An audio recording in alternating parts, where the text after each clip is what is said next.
അമ്മ ഇവിടെ പോട്ടി എത്ര രൂപയ്ക്കാണ് കൊടുക്കുന്നത്? 100 രൂപയ്ക്ക്. 100 രൂപയ്ക്ക്. എന്നോട്ടാണ് ഇവിടെ പോട്ടി തുടങ്ങിയത്? ഒരു 7 വർഷമായി. 7 വർഷം. എങ്ങനെയാണ് പോട്ടി ഇവിടെ കൊടുക്കാനുണ്ടായ സാഹചര്യം? അതെങ്ങനെ ഉണ്ടാക്കണമെന്ന് നമുക്ക് അറിഞ്ഞൂടാ. അങ്ങനെ ദോശയും ഓംപ്ലേറ്റും മാത്രമേ നമ്മളെ കടയിൽ ഉള്ളായിരുന്നു. അങ്ങനെ വേറെ ഒരു കടയിൽ ഒരു കൊച്ചു വന്നിട്ട് പോട്ടി ചോദിച്ചു. പോട്ടി എന്തായിരുന്നു നമുക്ക് അറിഞ്ഞൂടാ. പോട്ടി ഇല്ലെന്ന് പറഞ്ഞു. അങ്ങനെ മോൻ പറഞ്ഞു, എൻ്റെ മോൻ ഉണ്ട് ഇവിടെ കടയിൽ. അവൻ പറഞ്ഞു മേല് പോട്ടി ഉണ്ടമ്മ, ഞാൻ പോയി മേടിച്ചോണ്ട് വരാം, എങ്ങനെ ഉണ്ടെന്ന് നമുക്ക് നോക്കാം. അങ്ങനെ അത് പോയി മേടിച്ചോണ്ട് വന്ന് നോക്കിയപ്പോഴത്തേക്ക് അതൊരു മഞ്ഞപ്പൊടിയൊക്കെ ഇട്ട് വെച്ചാണൊക്കെ ഇരിക്കുന്നത്. അപ്പോൾ ഞാൻ പറഞ്ഞു നമ്മളെ വീട്ടിലുണ്ടാക്കുന്നതൊക്കെ ഉണ്ടാക്കി നോക്കാം. അങ്ങനെ 1 കിലോ മേടിച്ച് നമ്മൾ സാധാരണ ഉണ്ടാക്കുന്നതൊക്കെ ഉണ്ടാക്കിയപ്പോൾ ആ പോട്ടി പെട്ടെന്ന് അങ്ങ് തീർന്നു. പിറ്റേന്ന് 2 കിലോയ്ക്ക്. ഇപ്പൊ 10 കിലോ പോട്ടി വരും. ഒരു ദിവസം 10 കിലോ പോട്ടി വരെ പോകും. നല്ല രീതിയിൽ നമ്മൾ ചെയ്യുന്നുണ്ട്. പോട്ടിക്ക് നല്ല ചെലവുണ്ട്. പോട്ടിയിൽ വേറെ ഐറ്റം ഉണ്ടോ? അതായത് ഈ പോട്ടിയിലും മുട്ട മിക്സ് ചെയ്യുന്ന ചിലര് നമ്മൾ ഒരു പോട്ടി മേടിച്ചിട്ട് അതിൽ 2 മുട്ട കൂടെ ഒഴിക്കാൻ പറ്റും. ഒടിച്ചാകുമ്പോ തോരൻ കണക്ക് ആവും. അപ്പൊ അതിട്ട് കൂടെ ടേസ്റ്റ് ഉണ്ടെന്ന് അവർ പറയുന്നു. നമ്മൾ അമ്മ കഴിക്കൂല. അപ്പൊ അത് എല്ലാരും അങ്ങനെ തോനെ പേരും അങ്ങനെ ചെയ്യുന്നുണ്ട്. വേറെ എന്തൊക്കെ ഐറ്റം? വേറെ ദോശയുണ്ട്, താറാവ് ഓംപ്ലേറ്റ്, കോഴി ഓംപ്ലേറ്റ്, രസവട, പപ്പടം, ചമ്മന്തി, സാമ്പാർ, മുളക് കറി. തക്കാളി ചമ്മന്തിയാണ് ഇവിടെ പ്രധാനമായിട്ടുള്ളത്. തക്കാളി ചമ്മന്തി സ്വന്തമായിട്ട് ഉണ്ടാക്കുന്നത്. നേരത്തെ തയ്യാറായി കൊണ്ടുവരും. വീട്ടിലാണ് ഇതെല്ലാം ഉണ്ടാക്കി കൊണ്ടുവരുന്നത്. ഇവിടെ ആണ് ദോശയും ഓംപ്ലേറ്റും മാത്രമേ ഉള്ളൂ. ബാക്കിയെല്ലാം വീട്ടിൽ നിന്ന് തന്നെ ഉണ്ടാക്കിക്കൊണ്ടുവരും. അമ്മ ഈ കട തുടങ്ങാനുണ്ടായ സാഹചര്യം? അതിനെന്ന് പറയുമ്പോൾ എൻ്റെ ഭർത്താവ് എനിക്ക് 2 മക്കളാണ്. ഒരുത്തൻ അവരെ കാര്യം നോക്കി വീട്ടു. പിന്നെ ഒരുത്ത ഒരു വിതലാംഗ മോനാണ്. അപ്പോൾ നമ്മളെ വീട്ടിൻ്റെ അടുത്ത് ഒരു കൊച്ചു കട എടുത്ത് ചായ കച്ചവടം തുടങ്ങി. എൻ്റെ ഭർത്താവ് കൂലി വിലയ്ക്ക് പോകുന്ന ആളാണ്.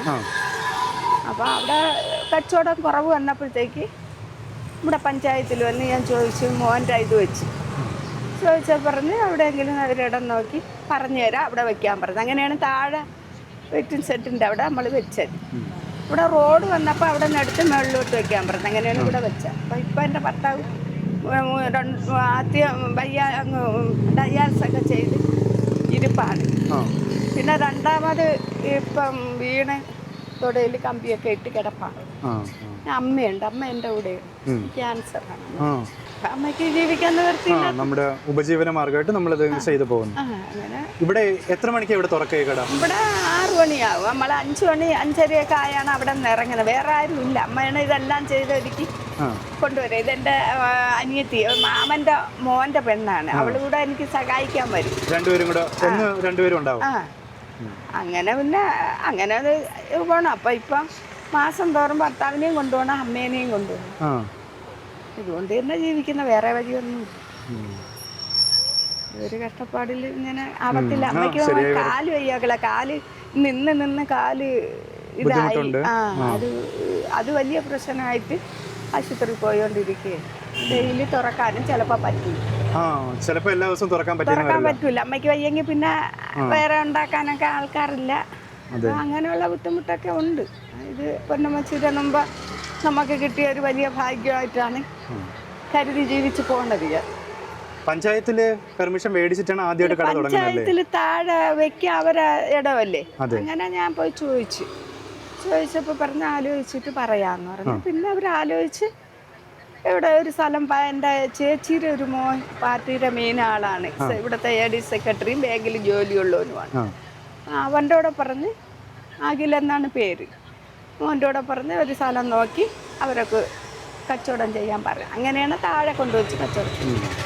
ഇനി വേറെ എന്തെങ്കിലും ഐറ്റം ഉൾപ്പെടുത്താൻ പ്ലാൻ ഉണ്ടോ ഇനി വരും സമയങ്ങളിൽ? ഉൾപ്പെടുത്താൻ മനസ്സൊക്കെ ഉണ്ട്, പക്ഷെ അതിനുള്ള സാമ്പത്തിക ബുദ്ധിമുട്ടും ഉണ്ട്. നമുക്ക് തയ്യാറാക്കി എടുക്കാനുള്ള ഒരു സമയപരിധി ഉണ്ടല്ലോ. അതിനുള്ള ആളും അമ്മയ്ക്ക് ഒത്തു വന്നാലല്ലേ ഏതെങ്കിലും കൂടെ ചെയ്യണമെന്നുണ്ട് നമുക്ക്.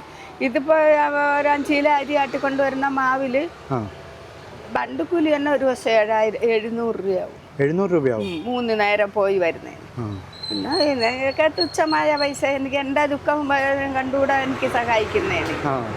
അങ്ങനെയൊക്കെയുള്ള ബുദ്ധിമുട്ടുള്ളതുകൊണ്ട് ഏതെങ്കിലും ചെയ്യണമെന്നുണ്ട് മക്കളെ. അപ്പം അതിനുള്ള ആളമ്മക്ക് ഒത്ത് കിട്ടുന്നില്ല. പിന്നെ ഇതുകൊണ്ടെങ്കിലും നമ്മൾ ജീവിച്ചങ്ങ് പോവാന്നുള്ള താല്പര്യം ആവത്തില്ലായിരുന്നാൽ മതി എന്നുള്ള ഒരു മനസ്സിൽ തോന്നലുണ്ട്. പിന്നെ പൊന്നമ്മച്ചി എന്ന ഒരു അന്നമാണ്, അവരനുഗ്രഹം എനിക്കുണ്ട്, അതെനിക്ക് എപ്പോഴും ഉറപ്പുണ്ട്. ഇവിടെ പിന്നെ മറ്റ് ബീഫ് ചിക്കനൊന്നും ഉണ്ടാവില്ലല്ലോ. അങ്ങനെയൊന്നും ഇല്ല.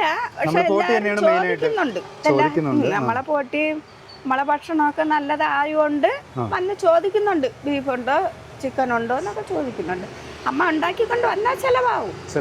അതിനുള്ള സമയം കണ്ടെത്താൻ അമ്മയ്ക്ക് പറ്റുന്നില്ല. അതുകൊണ്ട് അല്ല, കുറച്ചധികം വർഷങ്ങളായിട്ട് പോട്ടിയാണ് ഇവിടുത്തെ ഫേമസ് ആയിട്ട് എല്ലാവരും പറഞ്ഞ അഭിപ്രായം കേട്ടിട്ടുള്ളതും പോട്ടിയാണ്. നമുക്ക് നല്ല ചിലവാണ്.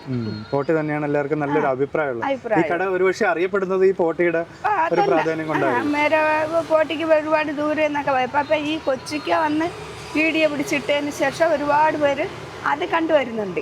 പറയും നമ്മൾ ഇന്നടുത്തുനിന്ന് വരുന്നതാണ്, നമ്മൾ വീഡിയോ കണ്ടുവരുന്നതാണെന്ന് പറയും. അപ്പൊ ആ ഭക്ഷണം ആ പോട്ടിക്കൊക്കെ നല്ല ചെലവ്. മുമ്പ് ഒരു ചേച്ചി ഒന്ന് വീഡിയോ ചെയ്തിട്ടുണ്ടല്ലേ? വീഡിയോ പിടിച്ചിട്ട് ഇപ്പൊ ഒരു 3-4 മാസം ആയതേ ഉള്ളൂ. 3-4 മാസമായേ ഉള്ളൂ. നല്ല അഭിപ്രായം പറഞ്ഞ് ഇതേപോലെ എടുത്തോണ്ട് പോയി. അതിന് ശേഷം ആള് ഉണ്ട്, ആൾക്കാർ വരുന്നുണ്ട്. ചേച്ചീനെ ഒന്ന് പരിചയപ്പെടുത്താവോ? പേരും ആര് തന്നെ? എൻ്റെ പേര് ഉഷ. ഉഷ. എത്ര വർഷമായി ഇവിടെ തുടങ്ങിയിട്ട് ഈ കട? 7 വർഷമായി. 7 വർഷമായി. 7 വർഷം കൊണ്ട് അങ്ങ് താഴെയും ഇവിടെ ആയിട്ട് 7 വർഷമായി. ഈ കടയിൽ വരണമെങ്കിൽ എങ്ങനെ വരണം? ഇതിന്റെ ഒരു സ്ഥലം കറക്റ്റ് പറഞ്ഞു കൊടുക്കാൻ. കടക്കലാണ്. സീഡ് പാമ്പിന്റെ അവിടെ. ഇത് സീഡ് പാമ്പിന്റെ അവിടെയാണ്. അങ്ങനെ പറയാം. കടക്കാണോ? കടക്ക എന്നാണ് പറയുന്നത് ഇവിടെ. പിന്നെ അമ്മ ഇപ്പൊ ഇരിക്കുന്ന സ്ഥലം എന്ന് പറയുമ്പോ സീഡ് പാമ്പിന്റെ അടുത്തെന്ന് പറയും. പിന്നെ അല്ല മറ്റേ ബാങ്കിന്റെ, ഫെഡറൽ ബാങ്കിന്റെ തൊട്ടടുത്തായിട്ട് പേര് പറയും. പിന്നെ അമ്മയുടെ കട പേര് HDFC. അതുകൊണ്ട് അതുകൊണ്ട് പിന്നെ അമ്മച്ചി കടയെന്ന് പേര് കിട്ടും. അമ്മച്ചി കടയെന്ന് പേര് കിട്ടും. അമ്മച്ചി തട്ടുകട. ഈ താറാവിന്റെയും കോഴിയുടെ ഓംലെറ്റിൽ എന്ത് വില വ്യത്യാസമാണുള്ളത്? താറാവ് രണ്ട് മുട്ട 50 രൂപ. 50 രൂപ. കോഴിയുടെ 2 മുട്ട 35 രൂപ. അത് ഈ താറാവിന്റെ ഓംലെറ്റ് തന്നെ അന്വേഷിച്ച് വരുന്നവരുണ്ടോ? ഉണ്ട്. ഒരുപാടും ഇവിടെ താറാവാണ് ചെലവാകുന്നത്. ഒരു ദിവസം എത്ര ഓംലെറ്റ് വരെ ഇവിടെ സെയിൽ ആവാറുണ്ട്? അത് പറയാൻ പറ്റൂല. ചില ദിവസം ആൾക്കാർ നിറയെ പേര് കാണും. ഒരു 90 മുട്ടയൊക്കെ ചിലപ്പോൾ തീരും, ചിലപ്പോൾ 30 മുട്ടയും തീരൂല. അങ്ങനെ ആള് വരുന്നതെന്ന് പറയുമ്പോൾ ചില ദിവസം ശനി ഞായറും ആള് കാണും, അല്ലാത്ത ദിവസം ആള് കുറവാണ്. പിന്നെ മഴയൊക്കെ ആണെങ്കിൽ ആള് കുറവാണ്. മഴ പെയ്താൽ ആള് കുറവാണ്. എല്ലാ ദിവസവും 7 മണിക്ക് കട തുറക്കും ഇവിടെ? 6-6:30 ആകുമ്പോൾ തുറക്കും. എത്ര മണി വരെ ഉണ്ടാവും ഇവിടെ കട? 1 മണി വരെയൊക്കെ കാണും. രാത്രി 1 മണി വരെ ഉണ്ടാവും. ചിലപ്പോൾ 1 മണിയും കഴിയും. ഈ സാധനം മാവൊക്കെ തീരുന്ന അനുസരിച്ച് അടയ്ക്കാൻ പറ്റും. ചിലപ്പം 11 മണിക്കും തീരും. നിലവിൽ 5 കിലോ ദോശയുടെ മാവാട്ടിയാണ് കൊണ്ടുവരുന്നത്. മെല്ലിന്ന് തരും അല്ലേ? മെല്ലിലാട്ടാണ് അമ്മ ആട്ടിക്കൊണ്ടാണ് ഇരുന്നത്. ഗ്രൈൻഡർ ഇപ്പറായി അത് നന്നാക്കാൻ കൊടുത്തപ്പോഴത്തേക്ക് പിന്നെ ഒരുപാട് പൈസയാവും എന്ന് പറഞ്ഞു. അതുകൊണ്ട് പിന്നെ അമ്മ മെല്ലിൽ കൊടുത്ത തൽക്കാലം ഇപ്പം മെല്ലിന്ന് തന്നെ. ഇവിടെ ദോശയുടെ ഒപ്പം പ്രധാന കറികൾ എന്താ കൊടുക്കുക? ദോശയോടൊപ്പം സാമ്പാർ, ചമ്മന്തി, മുളക്, തക്കാളി ചമ്മന്തി ആയിരുന്നു. അതിപ്പോൾ അമ്മ കുറച്ച് ദിവസം സുഖമില്ലാതെ കിടന്നപ്പോഴത്തേക്ക് എൻ്റെ മോനും അനിയത്തിയും കൂടെയാണ് വന്നത്. അവർ മുളക് കറിയാക്കി. അപ്പൊ ഇപ്പൊ എല്ലാവർക്കും അതാണ് പ്രധാനമായിട്ട്. ശരി. എരിവൊക്കെ ആഗ്രഹിക്കുന്നവർക്ക് മുളക് കറിയാക്കി. മറ്റു തട്ടുകടയിലും അതാ കണ്ടിട്ടുള്ളത്.